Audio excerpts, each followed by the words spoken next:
Hey, my name is Kan and I run a YouTube agency here in Australia. We've helped grow over 50 plus channels for our clients. And in this video, I'm going to go through and share with you some very regular updates in regards to some of the things that we're actually seeing in our agency when it comes to the world of YouTube. And the type of people we help are basically not entertainers, not content creators. So if that's you, unfortunately, this is not the right place. But we actually help business owners who use YouTube as a way to turn attention into commerce. And what I mean by that is you might be a course creator, you might have a service, you might have a product to sell in the back end, you might have software. That's pretty much who we help. And so I'm going to be providing you a behind the scenes of what we're thinking about, what we're seeing in our agency across 30, 40 active channels and what's working and what's not working. So in this video today, I'm going to be talking about the concept of what I'm seeing when it comes to shooting lo-fi versus hi-fi content, and more specifically around the hours spent on it and whether or not volume and quantity is better or quality is better as well. So let's get into it. So I spent actually last night thinking about this really deeply when you have a lot of room and a lot of headspace to actually think deeply about it. And what I'm seeing right now is this real shift towards content that is much more lo-fi, but more specifically, a lot more volume. The classic example is Hormozy. So you'll see here, for example, he's got 4.4 million subscribers on his main YouTube channel, but he's also got a second channel that at the time of this video is just a bit over 100,000 subscribers. And it was actually confirmed by Alex that basically this channel does double the revenue or attributed revenue compared to this particular channel. And it's pretty wild considering the delta when it comes to subscribers and views as well. But you can see the type of content that he basically does is extremely lo-fi. It's usually just like what he calls mid-form content, and he's doing a lot reclipping and just turning them into like almost kind of like a short form strategy, but just like a longer version of that. So he's kind of getting the best worlds of like short form, volume, and reach, but then he's also getting the depth of like long form as well, although not to the level that is required to produce long form. And what I mean by that is the amount of time being spent producing the video, editing the video is actually really extremely low as a result. And so I just want to show you the maths behind that as well. So we can either pick two ways to work when it comes to YouTube. The first one is like you go lo-fi videos, which is the light, planning, quick filming, simple to edit. You post lots of them, which is what I just showed you with Hormozy, or you can go with a more hi-fi version, which is you do proper scripting, proper shoots, like take days to edit it, and you post far fewer because the whole idea behind that is you essentially want to have as many home runs and create the best quality content as possible. I want to preface by saying there's no right way or wrong way to do this. It's just to see the kind of side-by-side comparison, what conclusion that I made at the end of it as well. So we need to go in with some initial assumptions. So let's have a look here. So we've got lo-fi videos, which pretty much like for me in general and doing lo-fi videos like this video today, takes about half an hour of planning per video. And then usually what happens is like in a single session, I'll sometimes film 3, if not 4 pieces of content. So for the sake of consistency, we'll do 4 for each. And then what I notice is that also like from an editing standpoint, usually it's just me like trimming and cutting and cleaning up, maybe adding some music, taking out the mistakes, all that sort of stuff as well. And that usually takes me roughly about 2 hours to clean up the video. And then if we were to post, say, 5 videos a week, because you're able to spend less time per video, less time editing the videos, and then more time actually putting out content, you can actually increase volume as well. Now, the kicker here is just to understand that we're going to assume that maybe lo-fi content, and this is an assumption, I don't think it's 100% true from what I've seen, is that views generally are not as high as the hi-fi content. But, a topic for another day, it's not that. Like if you pick the right topics, you have the right packaging, you have the right intros and hooks, oftentimes you can actually get really great performance just with lo-fi content as well. But just for the sake of the argument, I'm going to say that we get roughly about 300 views per video. Now for hi-fi videos, we do take much longer in it because there's a lot more pre-production process in our agency, but also in terms of hours filming, I would say roughly a little bit longer because they tend to be longer or they tend to be high production as well. I'm trying to get that right, but still do 4 videos in a single sitting. And then usually editing on average takes anywhere between 28 to 32 hours, sometimes 40 hours depending on the length of video as well. That's usually kind of like 4 or 5 days or 1 week for an editor to basically turn over. And we're talking like talking head, animation explainers, motion graphics, all that sort of stuff as well. And then usually most of our clients post 1 per week for this style as well. Now let's just assume that that video then gets 900 views, so like 3 times the amount of views. So I want to put to the test to go, right, if I posted 5 days a week with lo-fi content but getting less views versus hi-fi content, which there's more effort, more time, more money thrown at it per video, does that then correlate to better performance as well, right? And so if we go down here, there's some other assumptions here. I won't spend too much on it, but this is just kind of like what we see across the board in our data. Maybe we've done about want to say like 5,000 to 7,000 videos in our lifetime when it comes to working with clients. And usually we just say on average, I'm just going to call it 1 in 8, super conservatively, that goes viral. But just bear in mind that like going viral would be both for hi-fi and lo-fi. So they're two in the same, right? They cancel each other out. But just for sake of it, people are going to be arguing about, oh, but like not every video does 300. Some of it's going to go viral. Yes, that's true. But that would apply for both sides, so therefore they would cancel each other out. Now, in terms of the general principle around YouTube is that the difference between YouTube versus something like Instagram and TikTok is that the half-life of the video being able to continue to gather views over a long period of time, we're talking like months and years, is much longer. And so this is the general graph that you'll see. This is cross-referenced with my own data, but also public data out there as well, and also academic research, which is what we call view decay. And view decay basically just refers to, hey, like if you started out with a video and got 300 views over time, that should diminish, right? And should then see obviously views decline, but you will still be picking up views, right? And so the whole idea is that the more volume that you post, the more you're stacking views across a long lifetime as well. So it's like compounding interest. So anyone who understands and has seen compounding interest as a concept would understand that, it's kind of like the idea of like the more money you deposit, the more it compounds, the faster it works for you. And yes, at the early stages, it doesn't really actually work that well. Okay, so let's just extrapolate that into after 1 year. So what does that mean? So what we see is like you would have made 260 videos instead of 52 videos. You would have spent 130 hours versus 104 hours in terms of planning. You would have spent 130 hours in filming instead of 52 hours, but you would have spent 520 hours editing versus 1,664. This is the big kicker, which is, as someone who runs an agency who has a lot of editors, I'm like, we're always looking at like efficiencies and economies of scale. It's like the editing component is the thing that is the constraint when it comes to getting results for our clients, but also productivity and efficiency and volume as well. So what that basically means is the average number of hours per video spent is 3 hours, and the hours you spent all year is about 780 hours versus 1,820 hours. And then the accumulated views, assuming that you do 5 days a week versus 1 day a week, is 954,000 versus 572,000. In other words, for every hour you work, this is the golden metric, for every hour you put in, you're getting 1,224 views versus 315, based on all those assumptions that I just mentioned. So the key conclusion is that if you go lo-fi, for the same hour of work, you actually get about 4 times more views and more views in total as well, right? So in other words, one hi-fi video, high production video, needs to about 12 lo-fi videos to be worth that time. In other words, you need to be fundamentally getting 12 times as much better results versus if you were to go more lo-fi. And then if we show a visualization of like how it plays out, you can hover anywhere on this. I'll drop a link below just for those who want to actually see this and scrutinize the data as well. This is just a visualization. Like by the time you get to like the end of the year, you would have posted 260 videos, and this is the numbers that you've gotten. But what's really interesting to note is that a lot of people actually quit in this range here, which is usually roughly around about 13 weeks to 3 months, right? And we also see this a lot with like clients who just can't stomach it. Why? Because it's really expensive to produce YouTube content, both expensive in terms of your time and money if you're paying an agency like us.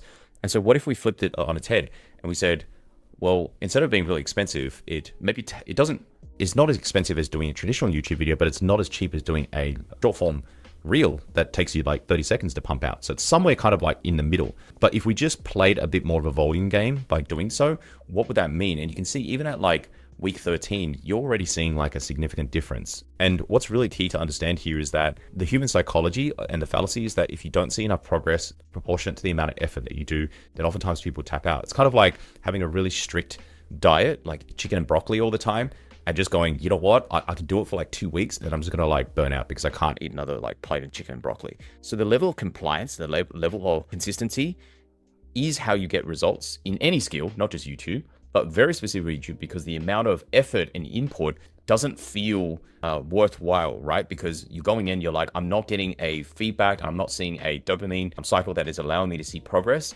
unless, and it's really funny, like all of the clients in the first, call it 2 to 3 months that work with us, the ones that actually get 1 video or 2 videos that really pop off and actually generate leads for them, they're the ones who stick around for the longest, because then they go, cool, I'm seeing progress, I'm seeing success. That's the motivation that keeps me going. Otherwise, the motivation starts to dwindle over time as well.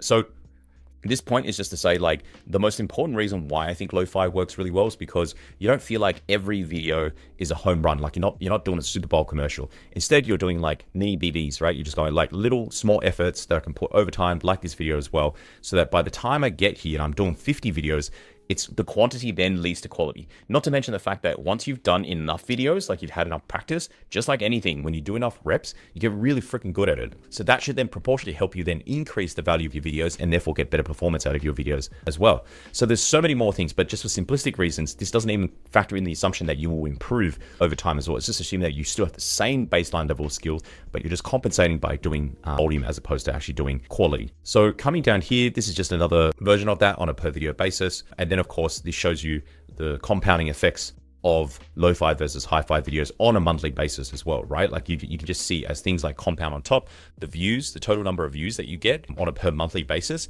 is also incredibly high. By the time we get to month 12, which is the end of the year, you can see that ridiculous, right? So this is just the difference between doing 260 videos versus 52 videos, like 5 times more videos.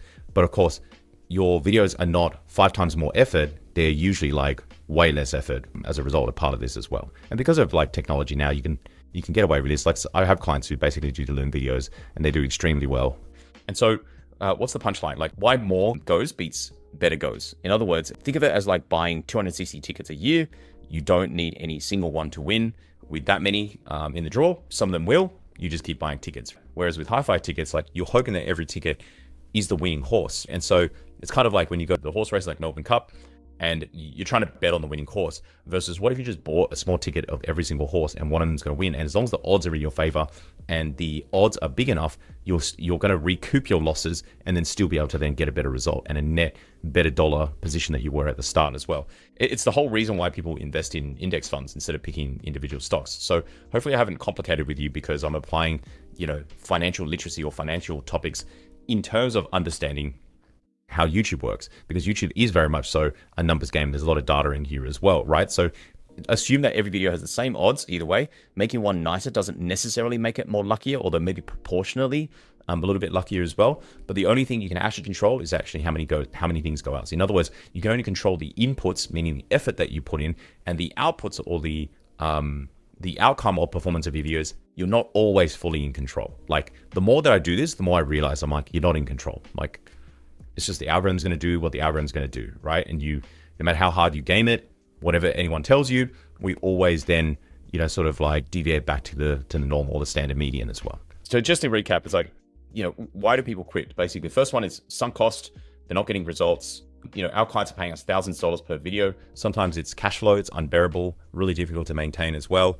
When a video flops, but you've only spent a few hours on it, you're like, okay, cool. We'll go again. Whereas if you spent like, thousands of dollars or 30 hours, 40 hours just producing one video and that video flops, it's really disheartening, right? So that's the whole point. It's like, you don't want to get in the game of psychologically defeating yourself by actually going, the amount of effort that I put in is not proportionate to the outcome that I get, and therefore I don't think it's worthwhile. I don't want to do that either. And so if you have a look down here, it's like, how good would a hi-fi video have to be?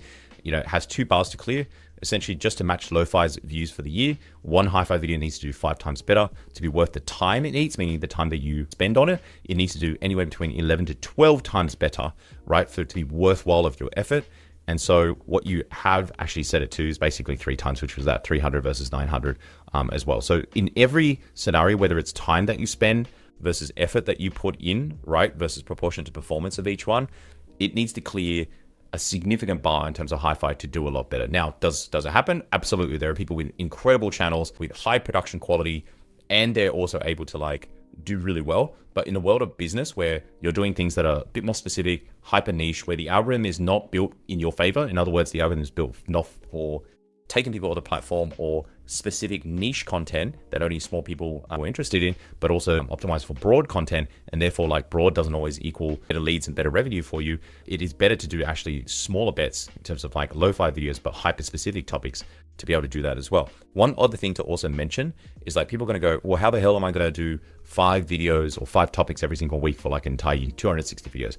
I can tell you it is not that difficult, because oftentimes what you want to do is you want to, number one, look for repeatable formats. Number two, you basically, if you run a business and you're doing things like providing service, all that interaction that you're having with clients throughout the week is basically topic ideas as well. Because don't forget, if you go back to like Hormozy's thing, this whole thing basically works because he's going hyper specific with things, right? So if we go down here, this is some of his Diary of CEO stuff. So for example, something like, she closed $21 million solo, imagine with a team, like that's very specific. Then we've got, for example, at 21, he makes 600K a month, his ads are the ceiling. If you're not very specific in this avatar, you're not going to be able to watch it. Like you can see most of these videos only have like a few thousand views. Some of them do a few hundred views. They sort of range, right?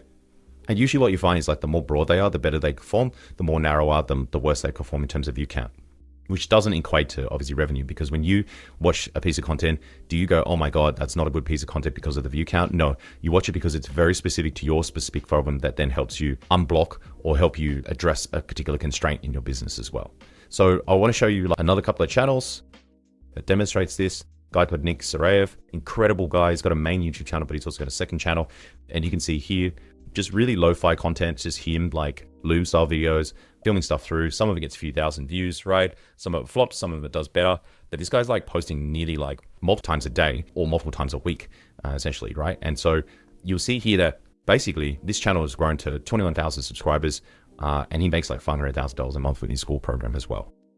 This guy here, more Australian based, as an example of something really niche. He's a buyer's agent. He helps people invest in property. He's got 18,000 subscribers, done 490 videos. And you can see here, 17 hours ago, 4 days ago, 4 days ago, 7 days ago, 11 days ago, 11 days ago, 2 weeks ago, 2 weeks ago, 2 weeks ago, 3 weeks ago, 3 weeks ago. And I think even go down here, he's got shit lined up. Like he's like premiere, right?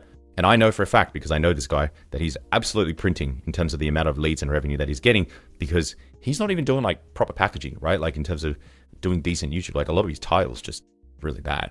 And yet even then, that consistency, that volume is able to compensate for those kind of like home runs that you're trying to make where you're spending, thousands of dollars to create like one YouTube video as well. So point is that I could probably show you another like 3, 5, 10 channels doing this, but I genuinely believe that if you're in the business of using YouTube as a way to like leverage yourself and actually build and grow revenue and leads and customers, there's no better way right now, in my opinion, doing lo-fi content. So anyway, I hope you enjoyed it. Leave some comments down below if you have any questions, and I'll see you in the next video.